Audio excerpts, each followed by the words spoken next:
it's time for our guest speaker today, Reverend Dr. Mary Beth Speer. Good morning, everyone.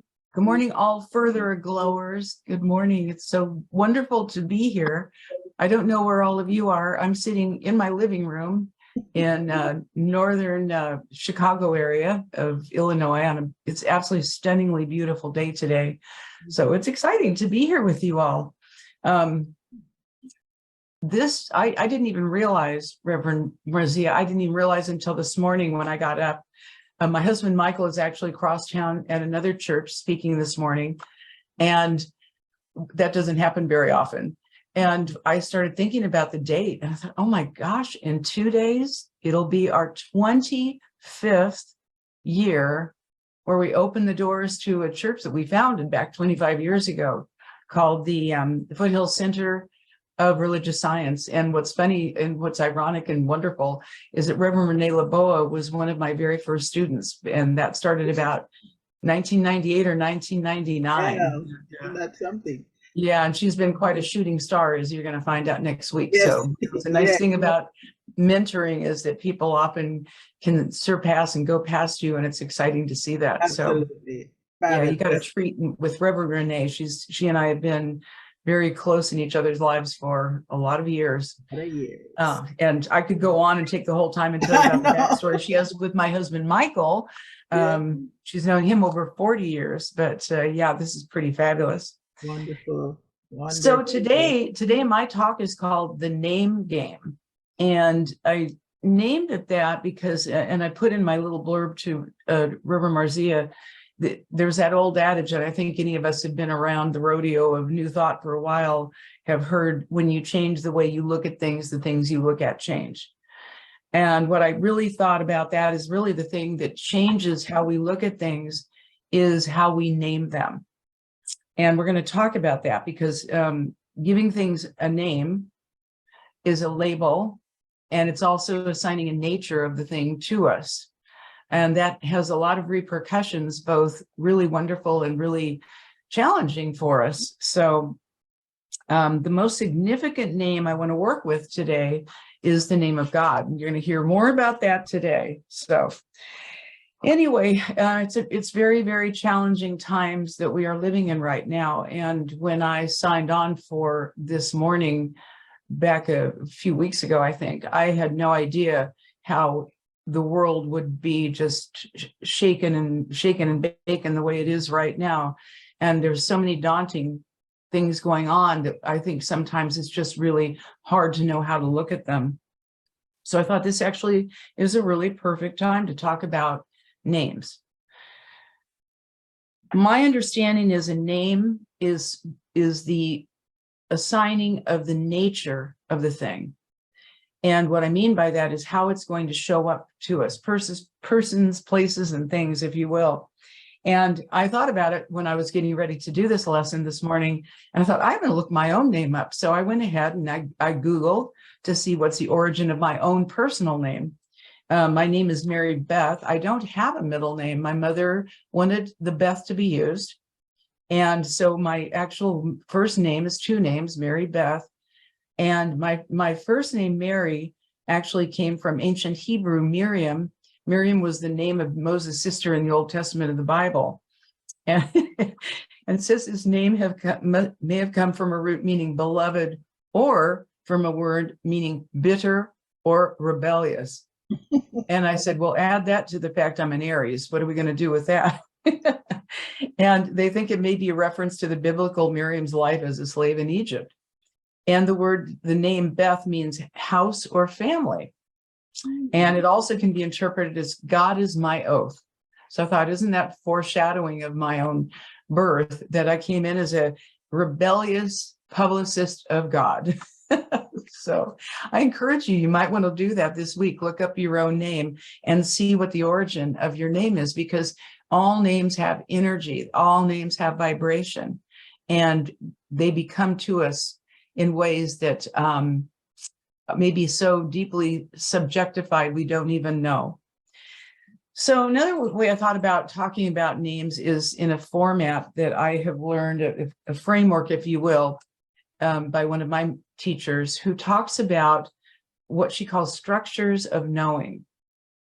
And structures of knowing, I guess you could call that paradigms. They're the container into which we like a mental container into which we put everything we know about a thing. And it's almost like a box, a structure of knowing. And once we assign a structure of knowing, everything that we agree about and we believe about a thing goes into that box, which is our ordinary, or it becomes our truth. And anything that's outside of that structure of knowing or that box is extraordinary or not yet accepted. So this is really the origin of prejudgment and the origin of our limitation. Because if I have a structure of knowing about you, perhaps, you know, if I have a friend and that friend tends to be late or something like that periodically, and that structure of knowing that that person is chronically late is in that box, what happens is I'm going to start attracting evidence of that idea. I will not always see when this person is on time or doing well. What I will probably do is filter in from my structure of knowing how I perceive that person. Now, what happens when we do that?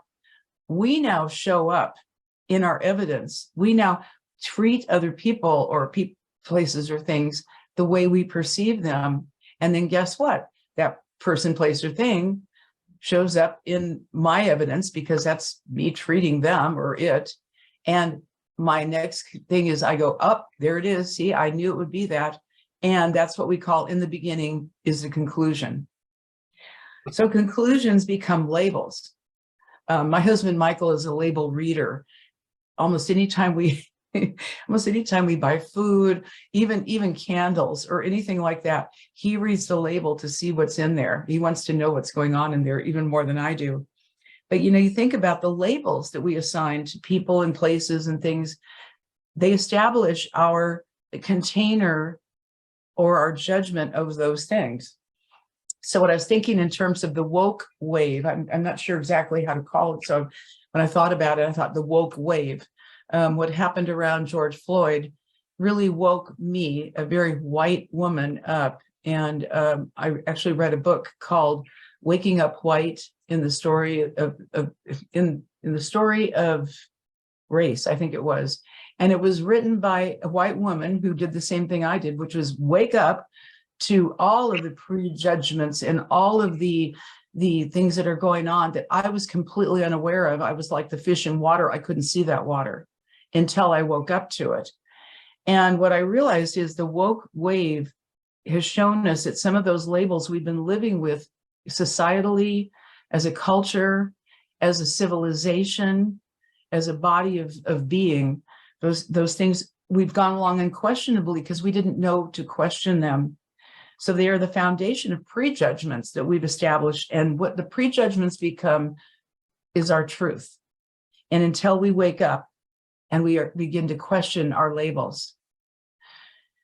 One of the most amazing things that one of my mentors has been teaching me is to periodically, when I look at anything now, things that matter to me, I ask the question, I will say, I know nothing. Now, what can I know? Which empties my cup. My cup of what was ever in it. Now I've got an empty cup and I can begin to have a new idea about something. And again, now I'm going to be able to look at the nature of the thing. What have I been naming this? And then I begin to open up to a higher truth. You know, we have this part of mind called the subjective part of our mind. It's the deeper mind. Some call it the subconscious. It's also the seat of our belief system. It's also the seat of what we have come to know in New Thought as the law. And it accepts things unquestionably. And after a while, when we have subjectified our thoughts and beliefs long enough, that becomes what we consider to be the truth. In my Monday morning metaphysics group, one of the things I will periodically suggest to my students, I'll tell them, as we're reading the book today, you don't have to agree with this author. you can question anything this author has written. And the books that I tend to pick for the group are books that are fairly small, but that are, you can like drop in any week and you won't be lost. You can dive right into our conversations. But the books that I pick are ones that are by established, well-known, well-established New Thought writers, and some of them are old books and some are fairly new. But what I'll encourage people is, number one, you don't have to agree with this author. Number two, you don't have to believe anything I say. I'm the facilitator and I have opinions, but you don't have to believe my opinions. I also tell them everyone in the group has opinions, and one of the lovely things is we can share those ideas and we can look at our differences and not see them as divisive, but to be able to see them as opening up, like what an interesting new way to look at something. And then the other thing I always encourage people to do is don't believe everything you think. That to me has been a real doorway into some of the things I would have not been able to look at if I hadn't have done that. So what happens, as I said, we collect evidence of our conclusions. And as we do that, we begin to further validate the belief that we already have about a thing. And that is done not only in individually as us, but it's done collectively. Again, it's cultural, it's our civilization, all these things that we have believed in down through time that we haven't questioned. Things like, why is it that we have a War Department? Why don't we have a Peace Department? Because if we're going to have a War Department, we have to collect conclusions that we need one. What about having a Peace Department? Isn't that an interesting idea?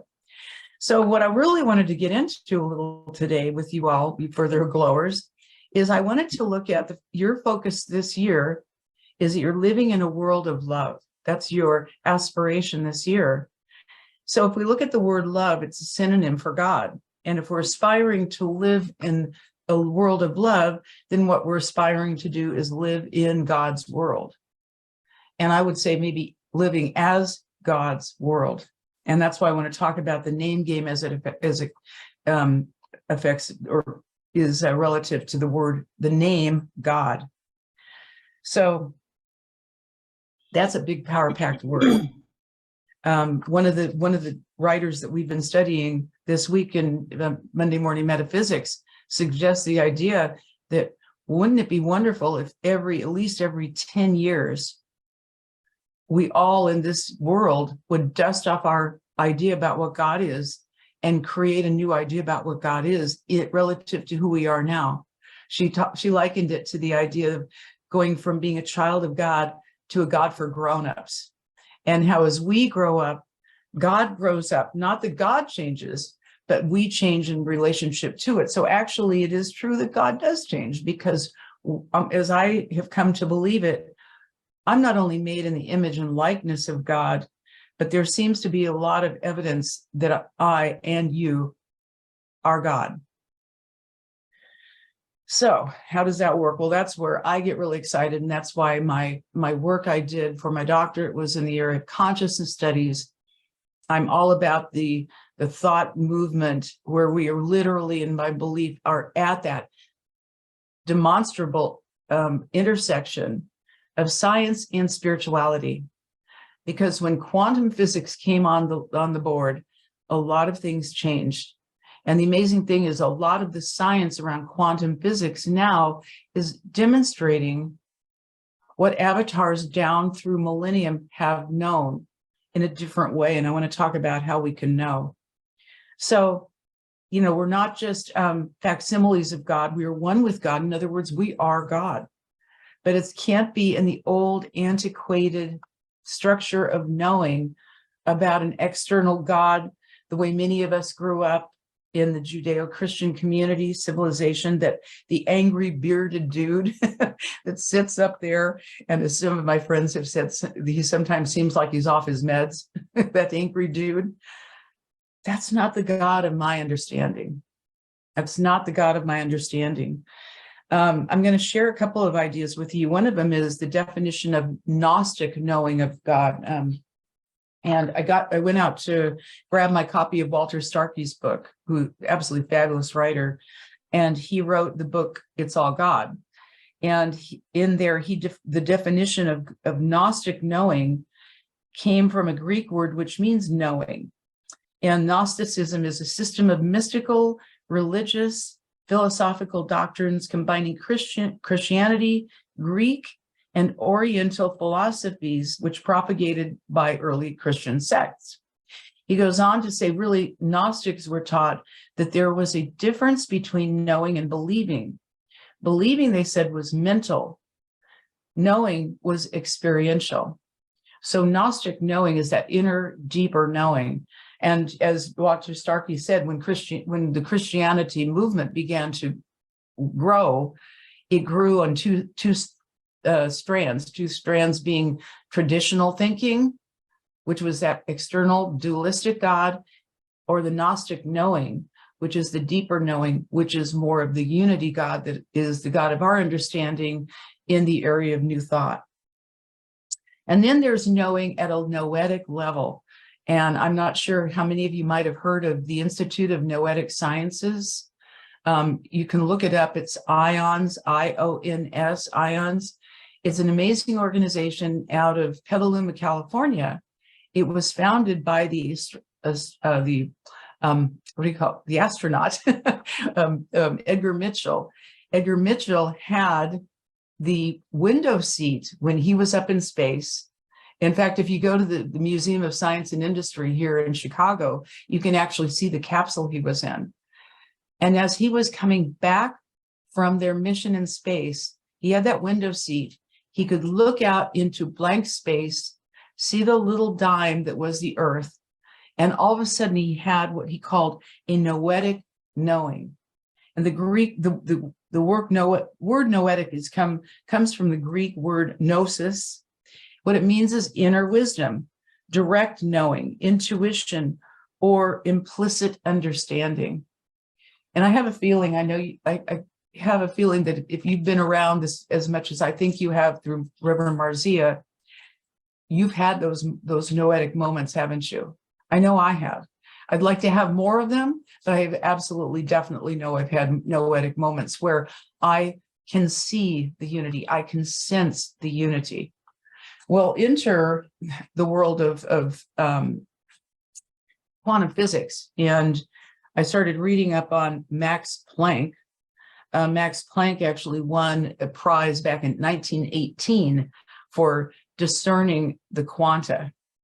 And I got really interested in what did he think about in religion. So I Googled that. And here's what Max Planck said in 1944. And by the way, he was more of a traditional Christian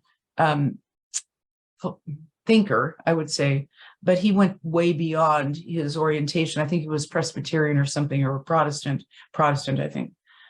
But he said in 1944, as a man who has devoted his whole life to the most clear-headed science, to the study of matter, I can tell you as a result of my research about atoms this much. There is no matter as such. There is no matter as such. All matter originates and exists only by virtue of a force which brings the particle of an atom to vibration and holds this most minute solar system of the atom together. We must assume behind this force the existence of a consciousness and intelligent spirit. This spirit is the matrix of all matter. Whoa. I don't know about you, but that gets me kind of excited, because that to me is more along the line of the God of my understanding. And the amazing thing is that down through time, we've got evidence that avatars all over this planet have had these Gnostic, noetic comprehensions. And then, of course, they've tried to articulate them, as one of the way showers, Jesus the Christ, did. And, what happened is they began to deify Jesus. And now you probably heard the expression, the finger pointing at the moon is not the moon. But in this case, people were cherishing the finger that points at the moon and made a god out of that. So to me, It's much more along the line of what Hermes said thousands of years ago. He said, God is an infinite sphere whose circumference is nowhere and whose center is everywhere. So for me, what that means is I'm God, you're God. Every point of sentient consciousness is God. And one of the ways I look at that, and I can get a visual on this, and I love metaphors and visuals. I can understand these esoteric things a lot better. The theories come to life for me when I can see them or comprehend them. These avatars, these magnificent people, even our founders of some of our movements, like Dr. Ernest Holmes, who founded religious science, or the Fillmores, who founded unity, or the others who founded divine science, all these wonderful sciences that are under the umbrella of New Thought theology, didn't have the computer as an example, but we do. And I love using the internet as an analogy of this infinite sphere idea, because every one of you has to be sitting at one right now for us to be together in this virtual experience that we're having together. We sit at the terminal of our GOD, gives on demand. We initiate the train of causation through our thought of what we desire. We enter it into our computer, and it goes out somewhere, who knows where, and somehow comes back to us at our local address, bringing back whatever we asked for. And who's doing that? Well, we are. We are the initiators. And it's such an example for me of the train of causation, because just like a seed idea that goes into the soul or the soil of mind, and then comes back as an experience or a form. You know, Jesus taught seed, soil, plant. He taught sowing and reaping. And we can even see it through the internet, because I am amazed. The internet is ever growing, yet it's always complete. It's infinite in nature. It's ever expanding, yet already complete. And each and every one of us has complete access to it. It's already been given. It lies in silent repose, awaiting the impress of something upon it to move it and allow it to begin to move. So that's the most wonderful thing for me, to be able to see that in this modern day, that we initiate, again, the train of causation. But it is not then we dive into our computer and literally go out there and do it.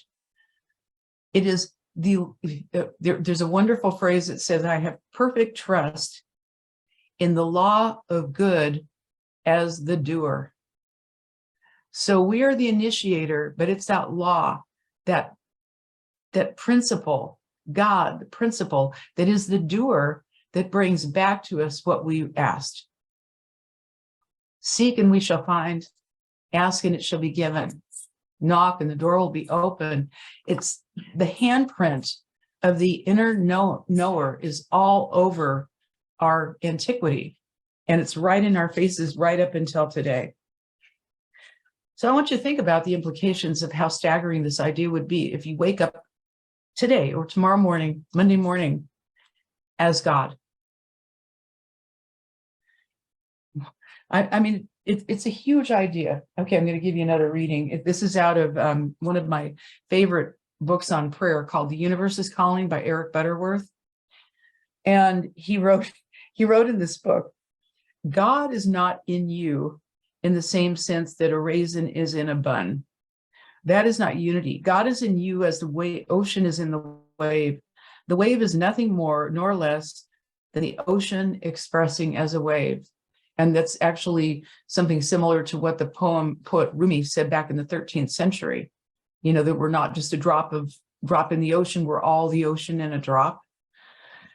Teilhard de Chardin says that we come to a place where there is no one to bow down to or to worship, not even within ourselves.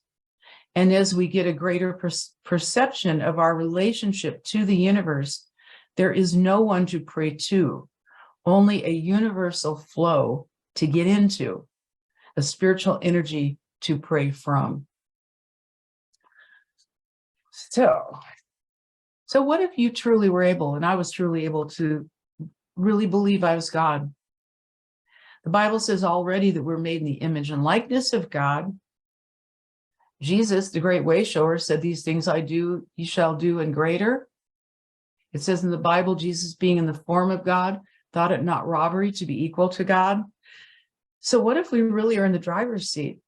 That when we change the name and the nature of God from something that's an external idea, which is duality, to the realization that we truly are, and science is proving it, and noetic and Gnostic knowing have already known it down through time, that there is no separation, and that how we think about what we think about actually affects the entirety of the infinite nature of spirit. Every thought we think into and out of this infinite mind is one with our mind. We matter so much. There's a measurement of it. There's an energy, there's a vibration, and vibration is, what I understand, that which brings the invisible into visibility, and it said with mathematical accuracy. So what we think about, we bring about. And so I want to talk about how we think about what we bring about. I'm going to give you an example. If you can make a trend, you can make it true. You've probably heard this about the internet or about marketing. What about what trends in your own mind? There's an article, it says, David Letterman interviewed former President Barack Obama. And Obama was sharing about an experiment using the Google search engine that serves to illustrate the degree to which we live in a bubble. And it said, according to Obama, 3 people, one was a liberal, one was a conservative, and one was a moderate. They were asked to Google the word Egypt. The liberal received information on Tahrir Square. The conservative saw information on the Muslim Brotherhood. The moderate was taken to vacation spots on the Nile. Each searcher's previously expressed history, interests, and biases drew a different response during the search. I think that's why Dr. Ernest Holmes, what he meant by what he said, whatever pattern we provide, that will be our demonstration. And it goes on, it says, much like fish are unaware of the water in which they dwell, so we are similarly unaware of the degree to which our negative thoughts and feelings magnetically draw these experiences to us. We cannot see what we cannot see. We cannot see what we cannot see. Our inner algorithms reinforce our energetic focus in field. In other words, our current biases. And I would add to that our current smallness, if that's how we're feeling, if we are still feeling that there's something blasphemous about considering ourselves to be God. We are essentially beckoning universal support for what we don't want. This also ensures that we will not have access to a trillion other options. So whenever I engage spiritual law and entertain consistent visions of our higher good, I am also setting an empowering trend in motion toward a higher truth, a world that works for everyone. And the question that this article ends with is, what is trending in your life at this moment? So what if we trended that we truly are God? How would that feel? How would that be? It's a boomerang effect. And it does take some work. It does take work. There's no thinking involved when we feel fear. We just feel it. There's just a knee-jerk when we feel the desire for retribution or attack. When I'm misunderstood, I may want to take action against it. When I worry, there isn't a lot of energy in that, a lot of thinking required. Judgment doesn't require a lot of activity of thinking. Resentment doesn't require a lot of thinking. What does require some work is practicing love. What does require work is practicing peace, light, seeing beauty where we couldn't see it before, recognizing a higher truth, and replacing our old idea of our smallness with the infinitude that each one of us represents. And the fact that because we are one with that one, what we think about and how we think about it is affecting it. We matter in most measurable ways. So practicing thoughtfulness, mindfulness, understanding, recognition, kindness, generosity, faith, acceptance, belief. How about gratitude? Amazing things happen when we can begin to make those things trend. Literally, not only our lives may change, but other people's lives change too. So, kind of coming back to making it practical, because I'm all about practical. I love, what can I do with this? I'm just an avid student of Dr. David Hawkins, who created the calibration of consciousness. I don't know if you've ever heard of this, but it's a scale of the energy of consciousness from the very basest thought all the way up to the avatar. So from 0 to the arbitrary scale of 1,000. And it's how we calibrate. The majority of people on the planet calibrate below 200.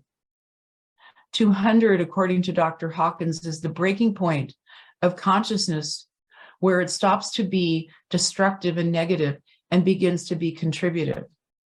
And the interesting thing about that breaking point, you can get there immediately by getting curious, because curiosity calibrates above 200. So rather than wondering why me, or other people, or what's wrong, or any of those which are below 200, just being curious about what wants to happen here literally begins to bring the vibrational energy of your trending ideas into something that now begins to contribute.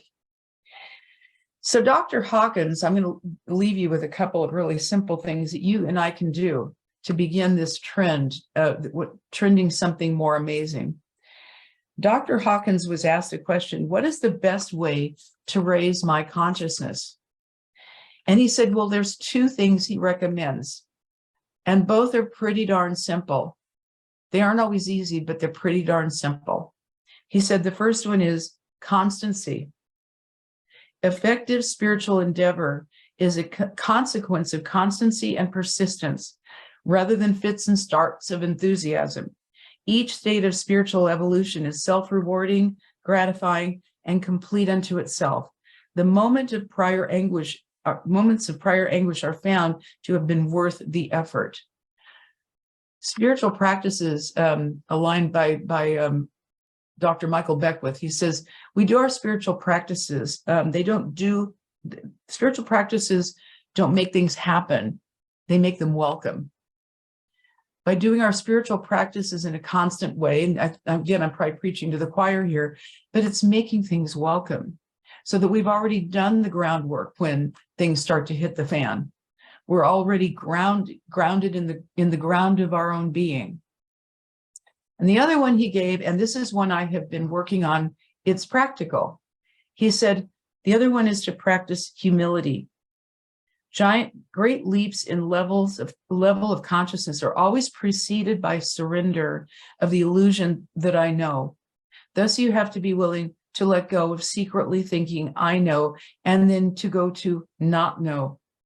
He says, frequently, the only way a person reaches this willingness to change is when we hit bottom, that is, by running out of course of action to its end in the defeat of a feudal belief system.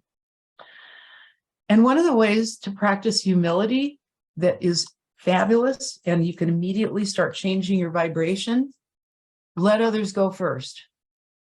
This is one of the most amazingly simple yet fabulous spiritual practices that we can actually use on a literal day-by-day basis.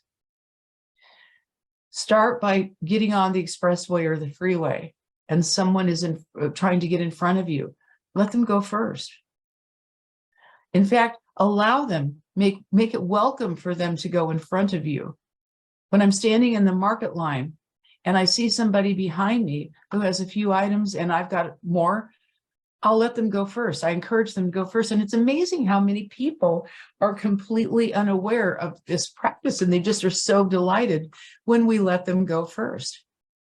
And what happens to me, I've experienced for me, is welling within me is a sense of well-being, a sense of loving kindness, just a genuine simple little contribution, let them go first. And then to be in the presence of a person that we have done something, well, good for. We may have brightened their day. We never know what a word of kindness or anything is going to do to actually change the whole trajectory of someone's experience.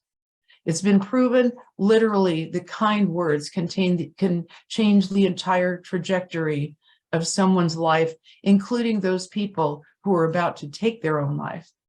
So something as simple as that, just let them go first, is just one of my favorite little activities along with my spiritual practices.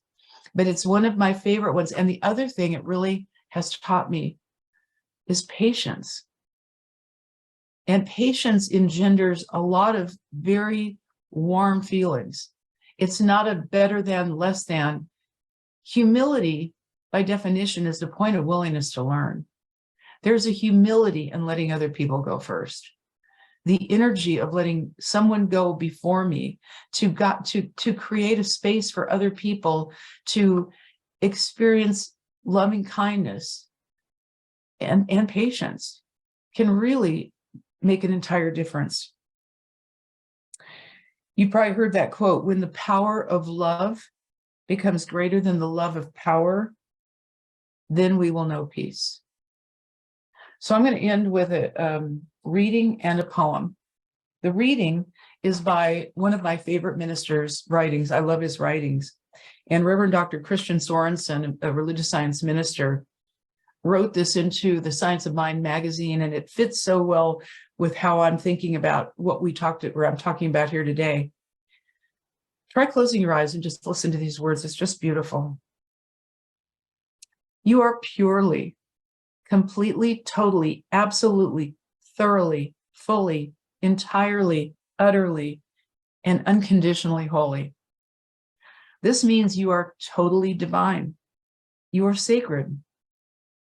Allow your numinous expression to rise for all the world to see. No matter what the world attempts to tell you about yourself, the world can never take away your divinity. This is something you wholly are now, not something you earn. The life that creates and sustains everything is your life now. So the poem, very short little poem. I started writing poems, I called them meta musings, and actually they're the foundation of the book that I'm working on now. And I wrote one called The Trulio Truth. And they're sort of out of the same genre of Dr. Seuss. So they're written in that format. The Trulio Truth, a meta musing. What if we Trulio knew that I truly am God, and so truly are you, and we truly are one, not untrulio two? What if we Trulio knew? And so it is. Thank you. Beautiful, beautiful. You gotta give me that book of musings, Reverend Gary. Yeah, that's brilliant. Thank you, thank you, thank you. Where do we start unpacking this message, Reverend? Wow. Um, so we open the floor right now to any questions, any ahas. What's your takeaway from this? I'm sure there are many. What's the divine guidance given here? So raise your physical hand, or you can raise your virtual hand and come in.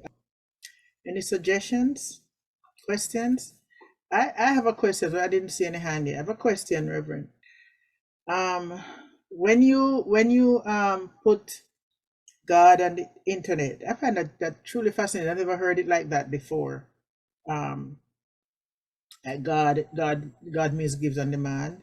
And of course, the internet, like God, is always growing. The internet, like God, we have complete access to it. And like God, it's just waiting for us to connect to it. So I'm not sure where you got that, but that's truly a novel brilliance for me. I don't think it's an original. I don't remember. Most of my thoughts are for somebody else's thoughts. I think we just keep sharing each other's thoughts. But, you know, Deepak Chopra is one of the people that speaks about the, you know, the threefold nature, which you can really see in a computer, right? You have an idea, you enter the idea and it comes back. And we've all experienced it. We do it all the time. And what's really there's a synonymous way of the ease and the not entitlement. I don't want to say entitlement. The natural nature of how once we learned how to use a computer, it began to work for us. So what, you know, just like with the law, we have to be obedient with the law in order for it to serve us. And I had to be a learner, a newbie. We all did. I mean, I think every one of us probably at some point wanted to throw the computer out the window because it appeared to not be working. And of course, it was working perfectly by appearing not to work, which is also synonymous with the law. Deepak Chopra refers to that threefold nature as the idea, the thought idea, the seed we create or we establish and have at the local address, our local address. And when we give it over, either through the internet or through prayer, however you want to think about it, it goes out into the what he calls the non-local, which would be synonymous with the internet. And then the result comes back to us at the local address. It doesn't, in other words, my initiating, my thought idea doesn't come back to Asley. It comes back to me. Right. Oh. And the other thing I love about, I just love the computer just has so many brilliant analogies we can work with, because we don't have a sense of, oh, great God of the computer, I am unworthy to use you, but I hope you know, we don't have any of that. We just use our computer naturally and comfortably at the level of our understanding. Wow. And when we get a result back, when we get something back based on any kind of a search that we initiate, if it comes back to me and it's not really what I wanted, I don't stomp around and scream and wail and think, you know, that God doesn't love me or anything. I just refine my search. I take what I got from that, and now I refine my search, and I go back into my computer, I search again. And I think that's so wonderful to think about when we initiate a train of causation around an inspired idea that we have of something we want to bring into the experience of. You know, we don't treat for things. We really are treating or praying for the experience of life, of that thing. And so when we get something back that isn't the experience we really wanted, it's just part of our train of causation, our search. And things being done unto me as I believe, well, now I got to start working on my as I believe. And again, I won't get there by making myself smaller. I will get there by being obedient to the law, paying attention to how it works. Right. I gotta, oh, your mic, your camera was closed. I'm not sure what's going on there. Reverend Mary. Yeah, so yes, I like that. I'm gonna look more into and dive more here we go. deeper into the internet as it goes alongside our synonymous with the God particle. All right, is any more inquiries? Hey, Good morning. good morning. Hey, welcome. Good morning, everyone. Welcome. So, I'm so loving the conversation, and I like the idea when we say we are God. Okay, I do embrace that as a New Thought Christian, and I remember hearing the analogy of the ocean, and you take a cup of water from the ocean; it's still the ocean. Mm-hmm. So that is like us and God. And the key thing is that for me, which I've been studying and growing into, is to see who am I and why am I here. So I know all that I need is already provided. So it's like I was created to experience this, experience the world, experience Earth, right? Because all that we need was already provided. And I think that one of the key things we're messing up on is that it's lack of knowledge of who we are as God and as God's children. So Mm-hmm. therefore, and this is what we talk about, we gotta study like the reference to the computer and how the computer works. It's like we're here, we're on Earth. So we landed here. So we need to know, figure out who we are and how do we relate to God, and what do we bring to this space, and how do we live the life that's fulfilling, not just to ourselves but to others as well. So I'm really taking that on and just really knowing that I believe it before I see it, and not wait to see it before I believe it. Mm-hmm. You see, so these are the things I'm taking, and I'm so just knowing that the most powerful thing we can ever do is to fully understand who we are, and then we realize just that whatever we desire, we can achieve it. So, but we first have to know that we deserve it as well, right? And then also we look at it and that there's no fear. When there's fear, there's no clarity. When there's clarity, there's no fear. So that's my little talk this morning. Thank you so much. I'm so enjoying that. Mm. Thank you. Thank Yeah. you. Anyone else? Also, Marzia mentioned the idea of takeaways. When I do my Monday morning metaphysics, what we do at the end of the time we spend together is we just go around the Zoom room, and people that have been participating share what is their takeaway that they're going to work on this week. And so if anybody has a takeaway they want to share, that'd be interesting, or a question. Yeah. Your hand is up, Mr. Smith. Mm-hmm. Yes, Reverend Mary Beth, I like when you brought us through how we are connecting currently through the internet. You know, we're individually tapping into it, and it reminds us of how we connect with spirit. Then you went on in your talk to say judgment does not take a lot to, for us to do. It takes more to tap into love, you know, and that goes into where we actually having to do work, as this discipline is one of doing.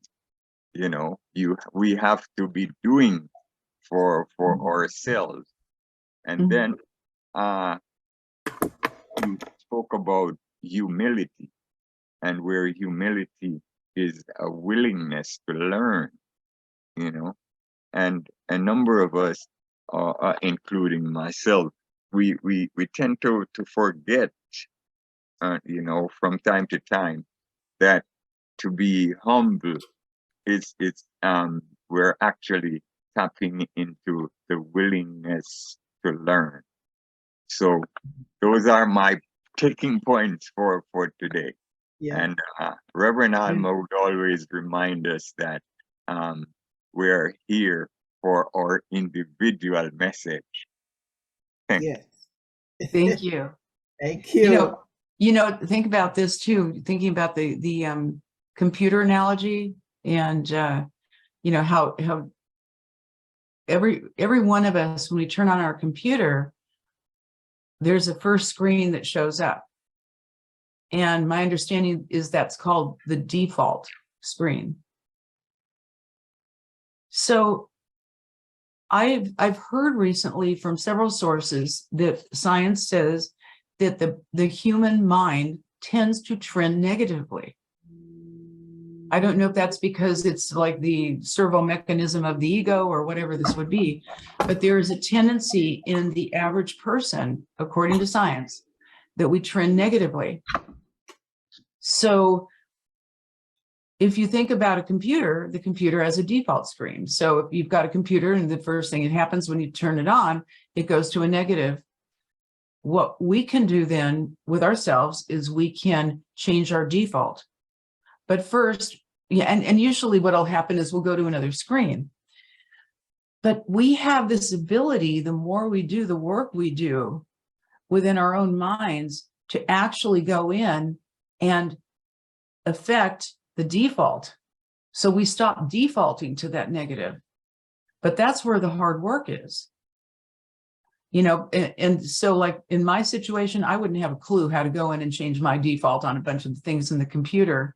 But there are those who do know how, and those who can help us with our defaults in life are spiritual leaders. You know, they're the people, you know, our mentors and our ministers and the people who prolifically write. I mean, there's some fabulous writers on and teachers here on this screen. You know, the way showers are those who are helping me change my internal default so that when I wake up in the morning, what's trending for me is love. What's trending for me is patience. You know, and I may have to do some mental work on that because that's not what I have subjectified after 71 years. That's, you know, I've been doing this for 71 years. Things don't change on a dime. But my desire and my intention is to trend toward my God nature. And that may take me some work. But you know what? I don't know of any better work. Do I? Neither do I. Thank you. This has been wonderful, Mary Beth. I love what you just said. This trending towards God is, for me, sometimes an uphill struggle because I have that negative impression of the word God, you know, like a lot of us, and identifying with God as a male demon. I've corrected that. So I work very well with my Holy Spirit. That seems to be a lot friendlier kind of a character to work with rather, and work for. I just wanted to acknowledge everything that you said was perfect. I'm a recovering perfectionist, so I pay attention very well to everything you say. And I'm trying to get to be where, and I want to acknowledge Louise Hay. She understood. She understood the power of mind. Mm-hmm. And she understood, like nobody else that I know, how illness is created by our thinking. And I'm also a nurse and a psychologist, so I have both prospects to work with as well as a, you know, spiritualist. Mm-hmm. And I know the two work together hand in glove. The condition of your spirit mm-hmm. influences the condition of your mind, and the mind influences the conditions in your body. Right. And positive affirmation, and I love Louise's work as a positive demonstration of the power of mind. Mm-hmm. It does demonstrate both negatively and positively. So as Ashley said, I love what he said about it takes a little humility to keep at this because it's an uphill battle for me anyway. Mm-hmm. And I'm a beginner. And I love what you said earlier in the lecture. I know nothing. With all my training, I'm still learning every day. No. Absolutely. So thank you very much for your presentation. It was very, very powerful. Thank you. Thank you. You know, it's interesting you mentioned that. I was thinking back, the year that I met my husband was 1995. Or actually, it was a year before I met my husband. The very, very first talk I ever had, I ever heard at the Religious Science International annual conference called a Selamar, where we'd all meet up in Pacific Grove, and it was like 1,000 of your favorite friends, and we had these fabulous keynote speakers, and I was still a newbie. And the very first talk I heard stayed with me, and the title was "The Power of a Beginner's Mind." You know, and that's how it's so hard to teach someone something that they already know how to do. Yeah. That's very humiliating. Yeah. Like they said, it's really very hard. If somebody's already learned how to play tennis, it's really hard for them to learn how to play tennis from someone teaching them. Can I share a couple of other things I think help, you know, in terms of thinking in this idea that we are really God, this idea that we are the ones we've been waiting for. And the impact our thoughts have on the universal consciousness. You know, one of the definitions of mind is the infinite field that is the matrix out of which all experience arises. Wow. You know, like Chief Seattle said, what we do to the web, we do to ourselves, right? In the calibration, this has already just blown my mind when I read these, but Dr. David Hawkins, in his creating the scale of consciousness from the 0 up to the 1,000 is avatar, you know, the highest you can be and still be in manifestation. It doesn't take a lot of people to raise the level of consciousness. And here's some of the things he has found through working with the idea of consciousness. He said collective power of 15% of the entire world's population has the weight to counterbalance the negativity of the remaining 85% of the world's population. And he says, because the scale of power advances logarithmically, a single avatar at a consciousness level of 1,000 can and does, in fact, totally counterbalance the collective negativity of all humankind. So I'll give you a few. One individual calibrating at the level of 700 counterbalances 70 million people below 200. Wow. One individual at level 600 counterbalances 10 million that are calibrating below 200. One individual at level 300 counterbalances 90,000 people below level 200. Wow. That's what I mentioned earlier is in terms of your calibration of your own consciousness, your own trending and my trending, curiosity alone, what wants to happen here rather than why me thing. Or, oh my God, you know, there's so much bad out there. What can we ever possibly do? Is to begin to align with the spiritual principles that we think about and be curious about how can we see this differently? Wow. Wayne Dyer makes an amazing statement. He says, no one, in his opinion, no one knows enough to be a pessimist. It's a good one. You know, it's an infinite mind. You know, Yes. You cannot have a problem without a solution. Okay. Thank you. Wow. I could That's go a on, good but note to land on. That's a good note to end on today, as we have so much to chew on this week and to look back on the recording. And of course, we're going way over time, but that was brilliant, very deep today. So I'm sorry, you need to give me the book. Today. It was fabulous. It is fabulous. So we have a lot to work on.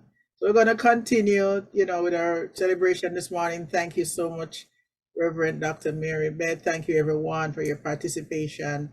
And we have a lot to dig into, a lot to learn.